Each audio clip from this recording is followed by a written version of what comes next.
మహేష్, నేను 100 సినిమాలు తీసినప్పుడు ఎంత ఆనందపడ్డానో అంతకన్నా ఎక్కువ ఆనందపడుతున్నాను చూసి.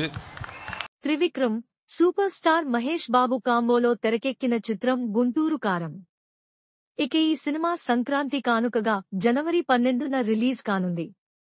ఈ క్రమంలోనే మేకర్స్ ప్రమోషన్స్ మొదలు పెట్టారు. తాజాగా ఈ సినిమా ట్రైలర్ను హైదరాబాద్లోని సుదర్శన్ థియేటర్లో లాంచ్ చేశారు. ఇక ఈ సినిమా ట్రైలర్ సూపర్ స్టార్ ఫ్యాన్సేనే కాకుండా మామూలు సినీ లవర్స్ ను కూడా ఆకట్టుకుంటుంది. గుంటూరు కారం మూవీ ట్రైలర్ చూసిన రాఘవేంద్రరావు తన భావోద్వేగాలను పంచుకున్నారు. నేను 100 సినిమాలు తీసినప్పుడు ఎంత ఆనందపడ్డానో నాకు ఇప్పుడు అంత సంతోషంగా ఉంది. నీకు ఈ సినిమా మంచి సక్సెస్ ఇవ్వాలని నేను దేవుని కోరుకుంటున్నాను అని అన్నారు. మహేష్ బాబు అభిమానులు లుక్స్ కు ఫిదా అయిపోతున్నారు. ఈ సినిమా సంక్రాంతి విన్నర్ గా నిలుస్తుందని అంటున్నారు. Please subscribe my